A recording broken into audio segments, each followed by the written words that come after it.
So there are 7 interesting hands played between Alan Keating and MrBeast out here. This is game number 1 between them. Alan has ace 9 suited. He raises to $10,000. MrBeast calls with queen 3 offsuit, $9,600. Disclaimer: these two guys play randomly with random hands. They're happy to gamble. Alan has absolutely nothing. MrBeast has a pair, but Alan has this huge instinct to gamble, and Alan puts MrBeast all in the first hand that they both are playing against each other. MrBeast is wondering, is his 3 pair good enough out here? Do you think it's good enough? He says, what the hell? I haven't had any action up until this point. I want to play a hand. So he says, what the hell? Let me just call, and he decides to call. Alan flips over his hand reluctantly. He knows he's not good. He has an ace and 9. Now he's hoping for either an ace or a 9 to win. And guess what? The turn is an ace, and now Alan Keating is far ahead in the game. And yes, Alan nets $44,500 in game number 1. Game number 2. Alan goes all in with 9 and 4 offsuit. Can you believe that? 9 and 4 offsuit. That's as crazy as it can get. And now MrBeast has a decision. As I've already mentioned, both of these players are happy to gamble. Alan does have poker experience. He's played a number of hands before. He knows what he's doing. MrBeast, he's here just for the heck of it, to have some fun. And now he's wondering, if there's anyone worth calling and all in with, it's against Alan Keating. He wants to gamble, and he does. He calls the bet. $153,400. Alan is embarrassed. He tells this is the one hand that he did not want to be called. He is so embarrassed to show his hand. It is 9 and 4. MrBeast is happy. He has 2 over cards.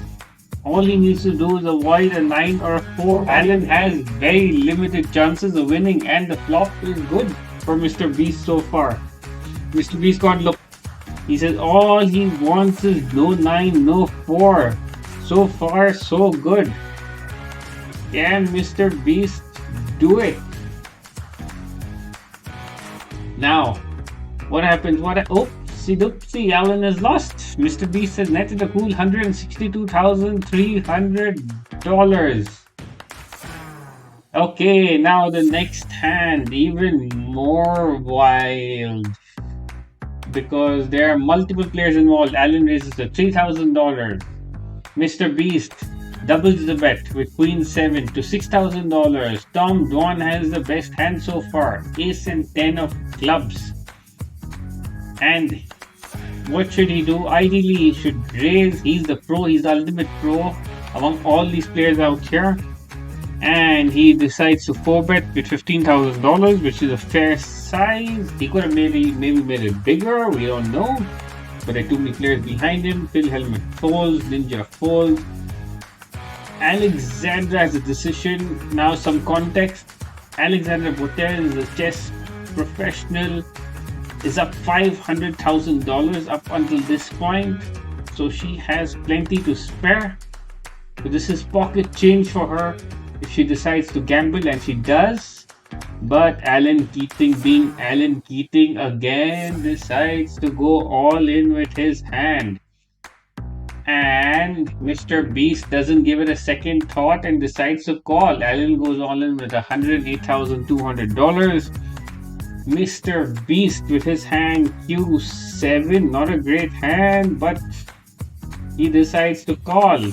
He has the what the hell attitude, which is fair enough for a game like this when you're playing against Alan Keating. Then you have Tom Dwan, who actually has a decent looking hand. But Tom has no interest in playing this hand, and even though the graphics show he's active, it doesn't take much time to decide in folding over his cards, and then the decision comes over to Alexandra Botez. What should she do? Will she be the third player in the spot? She flips over her cards, shows MrBeast and Alan Keating what she has. She's thinking aloud. She says, will one of them have an ace? Both these players are random, but there's a high chance that one of them has an ace and then they'll be ahead of her. So she just decides, does she want to gamble away $100,000? That's the only decision she has to make. She's up 500,000. Does she really want to gamble 100,000? She's thinking. Is it worth it? Is it worth it? Is it worth it? Should I really gamble? $93,200. Ninja from the other end of the table tells her, you're winning, you're up. Why do you want to gamble it away? Just don't even bother. Take your winnings and go home. This is not a hand worth gambling with. And she takes his advice and says, nah, not interested. So both players flip over their hands, and this is literally a flip in the dark. Alan is slightly ahead. Slightly, ever so slightly, just because of his ace. So now the flop. Whoa, MrBeast, it's a queen. It's a pair. So now he's way ahead. And it's a king. Alan doesn't look to have any chance. And no, Alan loses. MrBeast wins $59,400. That was an easy win. No one had to do anything. Now the next hand, Alan. $3,400. 6-8 suited. MrBeast was the initial raiser with pocket queens, so $5,000. He gets 4 callers, and the flop comes with queen 6-7, and MrBeast has hit a set of queens. MrBeast checks small, $5,000. Small bet. He wants everyone to call him. He gets the ever ready Alan to call because Alan has a pair. And now Alan also has a straight draw. MrBeast makes a small bet. He says, whatever, $10,000 should be fine, should be small, should be reasonable. And then MrBeast makes quads, a 4 of a kind. Alan checks. MrBeast is thinking, what's a good bet now? What's a good bet? What should he bet? He's thinking, what's a good size? Will Alan call anything if it's too large? What should he do? He makes it $40,000. Now Alan's thinking, is this? And Alan doesn't like folding. Let's hear what these two say. It's interesting. I don't have it on me. Sweat. Oh, you're right. Fuck. I don't want you. He's tall. He's doing tremendous power, bro. You can't like recap into it. I mean, you can. No, I won't even. I won't even. Go. I'll look at one. He's I was trying to get a read on Ludwig now. You know you want it. He won't get a read off I me. hate folding, man. Oh wait, really? How much is it? You let me walk away with a free 50 gram pot? I'm going to get back in that substitute teacher position and figure this out. Guys, let's talking about jerking off. I believe so. Yeah. I need. Oh my god. Alan, one of the worst cards maybe to have with the 8. Chat reaction. You all in for handling yourself. I'm dying to know what you have. Okay. I can't believe I need to get a chair. I can't believe Andrea and I are getting a better card. I told her to go as well. Last time you had like a king high flush. This time you got Well, there's no flushes this time. That's all I Do you have a pair? What was that thing you said that one time? What was it? I will not comment on the Scare state of my money. head. Yeah, the contents of my head. He said, "Scare money don't I make." mean, if you want me to just take the 50 grand, I guess. I'm so tired. I can't even think straight anymore. You earned it. Okay. Hey, Jimmy, drink more. It'll help. Bro, I feel so bad for once. Oh, wow. You know the flop part? I didn't even see both. I saw one queen. I was like, he wins. There was 2. GTO. So Alan loses another pot against MrBeast. So now these next few hands are just blind flips between Alan Keating and MrBeast. They just decide to bet without seeing their cards, they set an arbitrary amount and they decide to just flip in the dark. It's crazy, the gambling instinct that's at play out here. So this pot is $100,000, and MrBeast has 10 and 9, and what's happening out here? Alan wins with Jack high. He wins $50,000. So this is the first flip between these two. Alan nets a cool $50,000. That was fast. Now they decide to have another flip. It's crazy. And I think now in this hand, they've actually decided to double the flip amount to $100,000 each. Again, in the dark, straight up, no follow-on bets. Whoever wins takes it all.